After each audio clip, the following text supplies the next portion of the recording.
Здравствуйте, уважаемые ребята! Я рада вас приветствовать снова на уроке географии. Знаменитый французский исследователь Мирового океана, фотограф, режиссер, изобретатель акваланга, автор множества книг и фильмов Жак-Ив Кусто утверждал, что очень скоро с океаном, возможно, будет связана проблема существования человечества. Сформулируйте, о чем пройдет речь на сегодняшнем уроке. Целью урока является знакомство с ресурсами Мирового океана и понимание проблемы зависимости человечества в будущем от океана. Основными ресурсами Мирового океана считаются биологические, минеральные, энергетические. Их изучением занимались крупнейшие исследователи, как Визе, Зубов, Шершов, Марков и другие.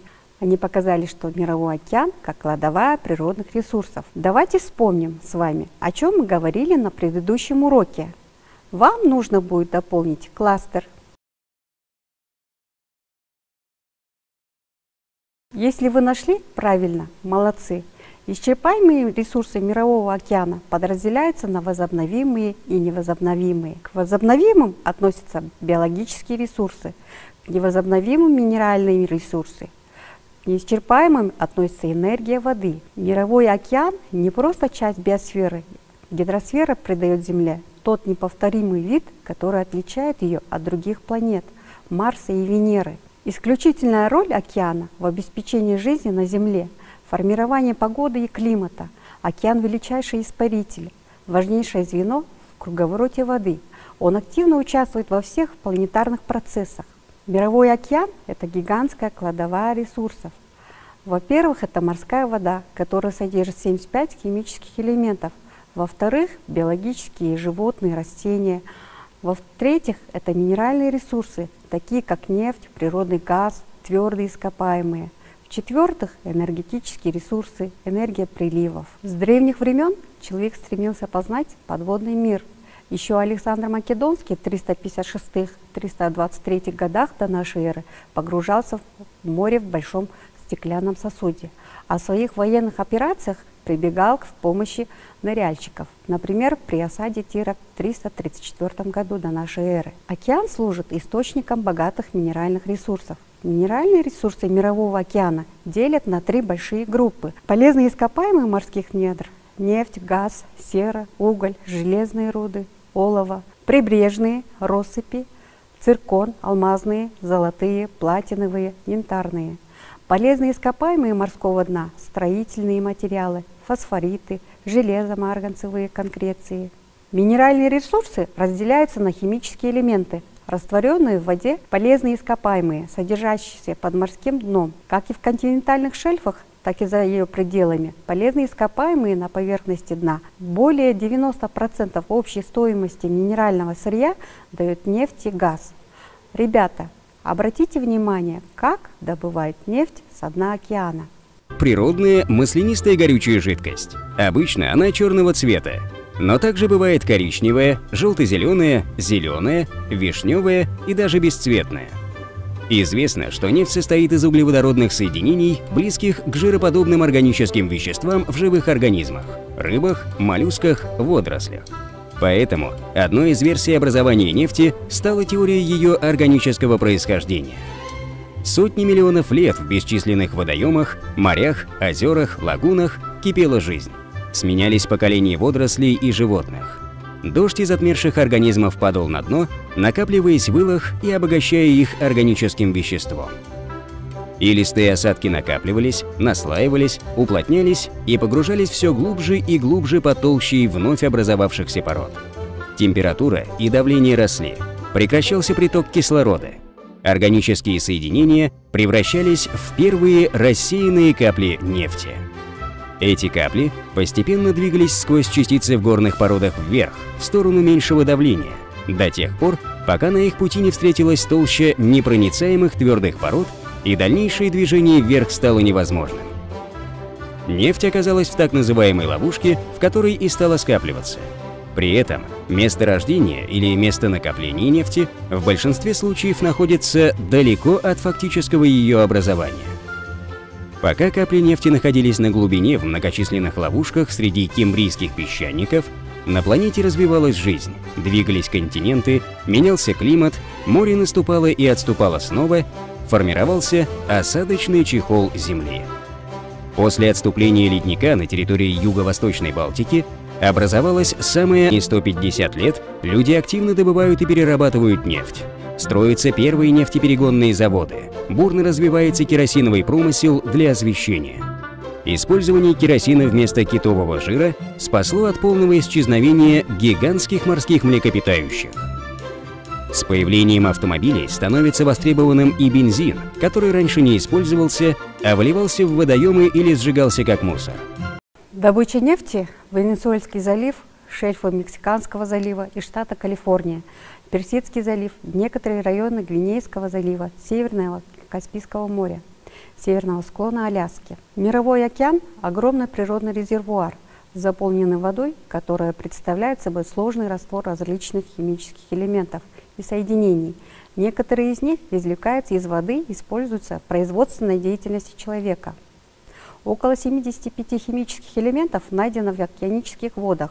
В каждом кубическом километре морской воды растворено 35 миллионов тонн твердых веществ. В их числе поваренная соль, магний, сера, бром, алюминий, медь, уран, серебро, золото. В настоящее время используются только те ресурсы Мирового океана, добыча которых из океанических вод экономически выгоднее и получается из их аналогов на суше. Первое место среди извлекаемых из морской воды веществ принадлежит обычной поваренной соли, которая составляет 86% всех растворимых в морской воде солей. Добыча поваренной соли из морской воды достигает 6-7 миллионов тонн в год, что равно 1/3 ее мирового производства. Соль из вод океана получают в США, Италии, Испании, Франции, Аргентине, Англии, Чили и Перу.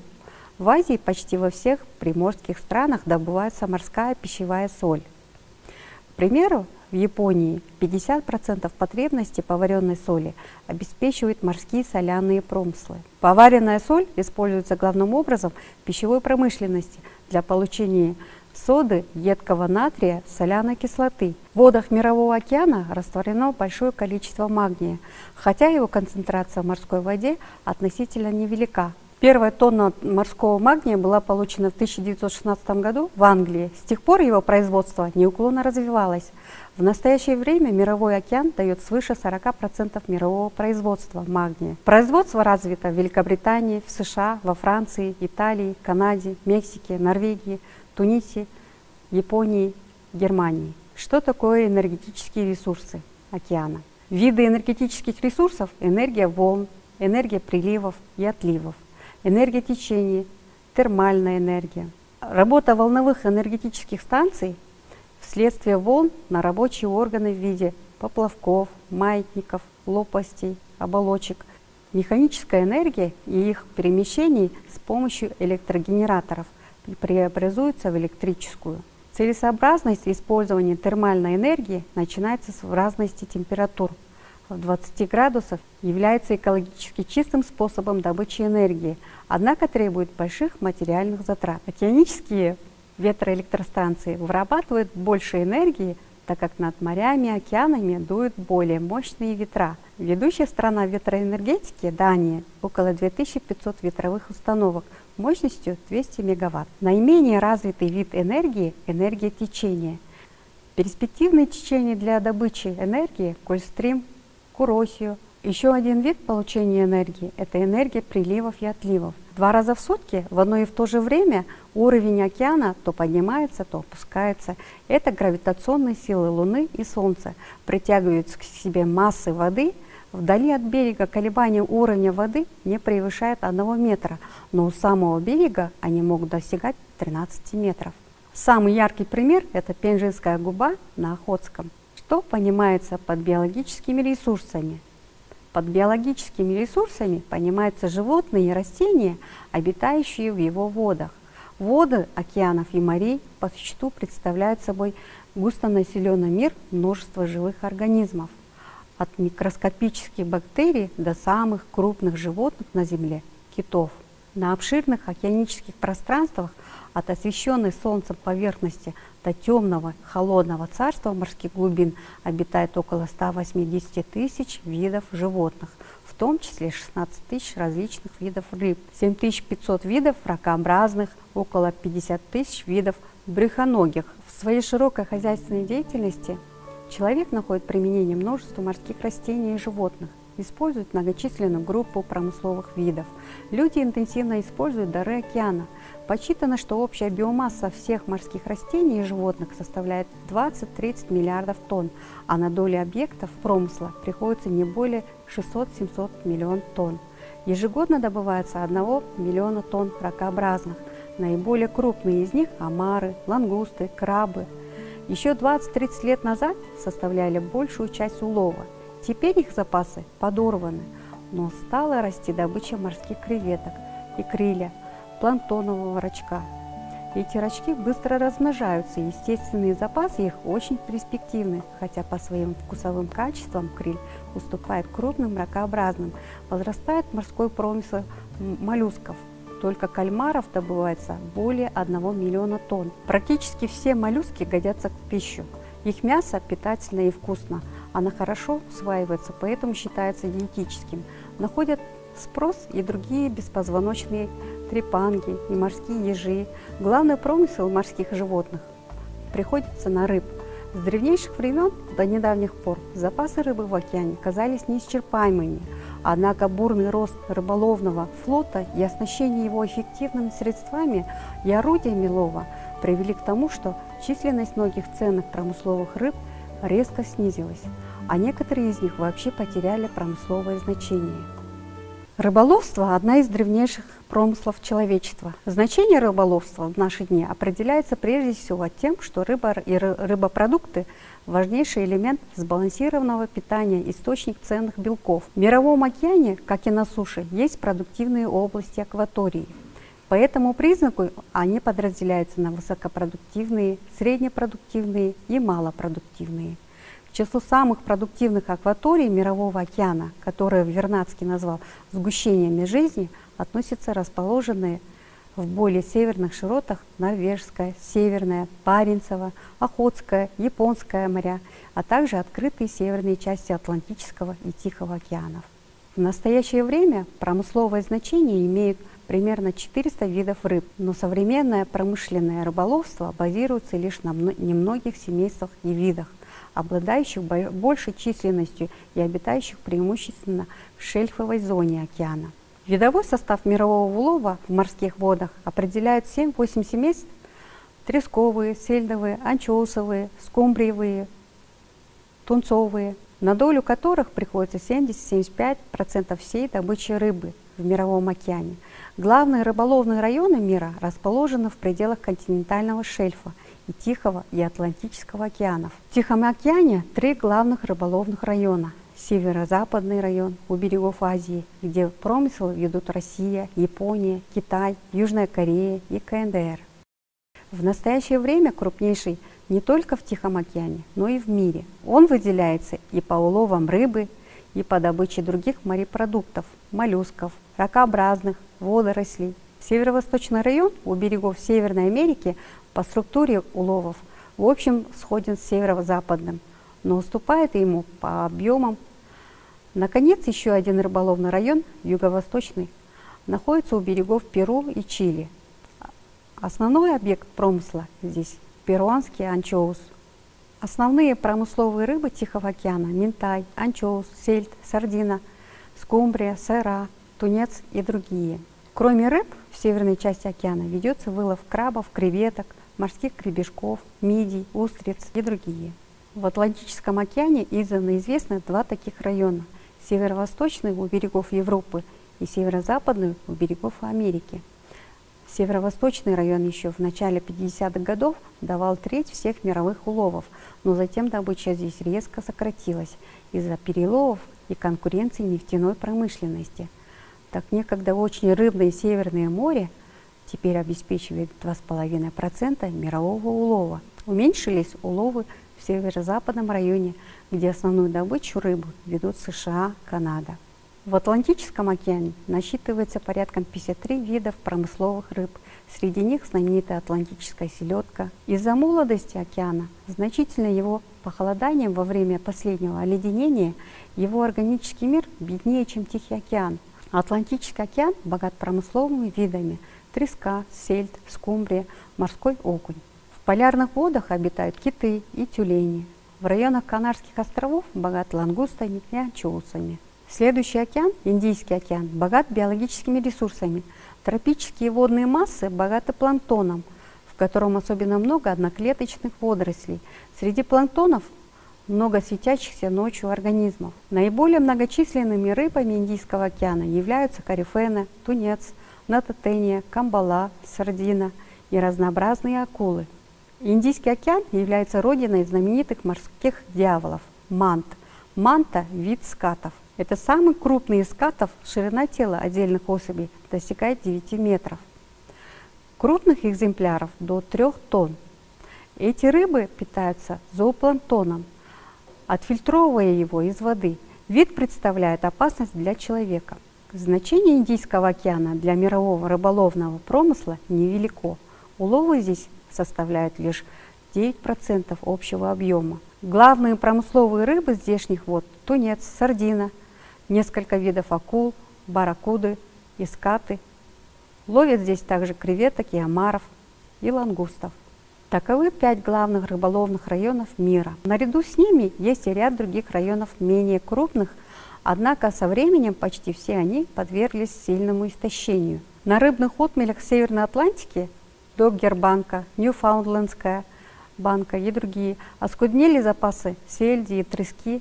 У берегов Северной Америки – калифорнийской сардины, у берегов Перу и Чили – перуанского анчоуса, в восточной части Центральной Атлантики – головоногих осьминогов, кальмаров, у Алеутских островов – аляскинского коралловского краба. Оскуднение коснулось и эстуариев, например, Чесапикского залива в США, который заслужил наименование фабрики белка. Все это привело к падению уловов в 70-х годах. 72-75% всего мирового улова предназначено для питания людей. Остальная часть идет на переработку, в муку, питательной добавки, используется в качестве корма для скота или фармацевтики. Мировой рыболовный промысел обеспечивает занятость более 130 миллионов человек. Ежегодный доход составляет 65 миллиардов долларов. С древнейших времен идут в пищу водоросли, наиболее известна морская капуста, красный морской салат. Наиболее широко используются полисахариды и агар, извлекаемые из морских водорослей. Мировое производство агара в настоящее время достигает 7000 тонн в год. Агар широко применяется в микробиологии, в пищевой промышленности, возрастает медицинское использование водорослей в США, Японии. Красные водоросли применяют как источник витаминов, антивирусное средство, стимулятор иммунных реакций и других. Недавно в США из водорослей выделен монотерпен, проявивший высокую активность против раковых клеток в организме человека. По содержанию белков и углеводов растительных жиров и водорослей не уступает пшенице. В них содержатся все необходимые витамины, а также йод, бром, которых практически нет в продуктах неморского происхождения. В Азии находится большинство из первой десятки стран по объемам продукции аквакультуры: Китай, Япония, Республика Корея, Филиппины, Таиланд. Кроме них в эту десятку входят также США, Франция, Испания. Аквакультура – это разведение, выращивание водных организмов, таких как рыбы, моллюски, ракообразные, водоросли, в естественных условиях – реках, озерах, прудах, в океане и в искусственных водоемах. Морекультура или морская культура – направление аквакультуры, занимающееся разведением или выращиванием морских гидробионтов, водорослей, моллюсков, ракообразных, рыб, иглокожих в морях, лиманах, эстуариях или в искусственных условиях. Мере посвящен 2 направлениям – традиционному рыболовству и аквакультуре.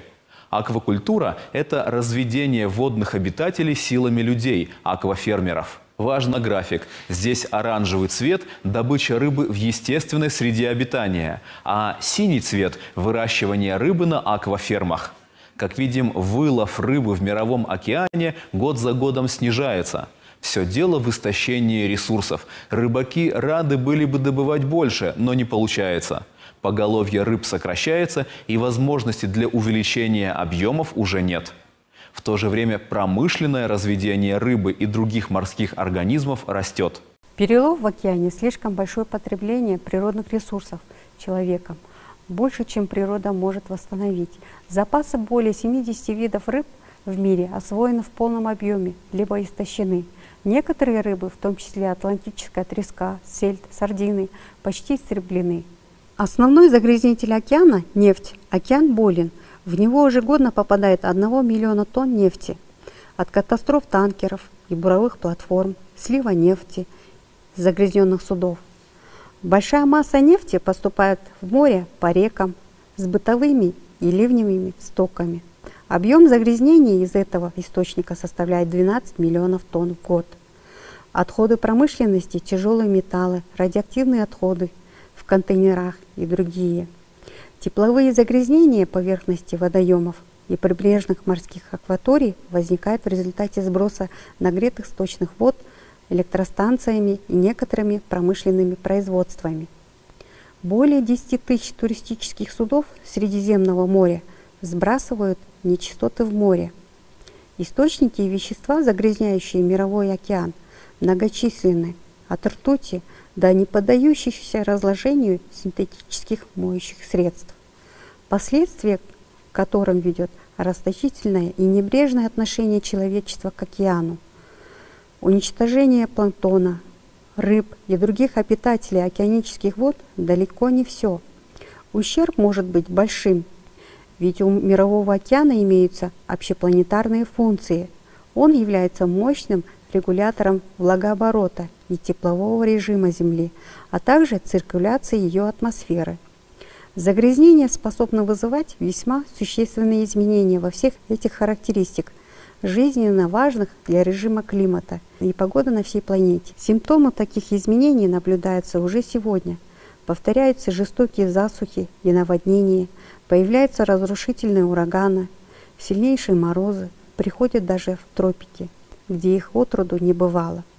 Разумеется, пока нельзя даже приблизительно оценить зависимость подобного ущерба от степени загрязненности Мирового океана, однако взаимосвязь, несомненно, существует. Как бы там ни было, охрана океана является одной из глобальных проблем человечества. Мертвый океан – мертвая планета, а значит и все человечество. А теперь закрепим наши знания. Я предлагаю вашему вниманию тест.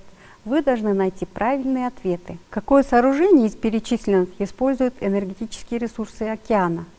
Первое – нефтедобывающая платформа. Второй – судоходный канал. Третье – приливная электростанция. Глубоководный кабель. Второй вопрос. Самыми биологически продуктивными районами Мирового океана являются умеренные широты, полярные широты, тропические широты. Правильный ответ в первом вопросе 3, приливная электростанция. Во втором вопросе правильный ответ – умеренные широты. Третий вопрос. Биологически продуктивны. Первый – Индийский и Тихий океаны. Второй – Атлантический и Северный ледовитые океаны. И третий – Тихий и Атлантический океаны. Четвертый вопрос. Основным источником загрязнения океана является первое – отходы рыбопереработки. Второй – бытовой мусор, нефтяной транспорт, четвертое – добыча морских животных. В третьем вопросе правильный ответ 3. Тихий и Атлантический океаны. В четвертом вопросе правильный ответ 3. Нефтяной транспорт. На этом мы заканчиваем наш урок. Надеюсь, он был интересным и познавательным. До новых встреч!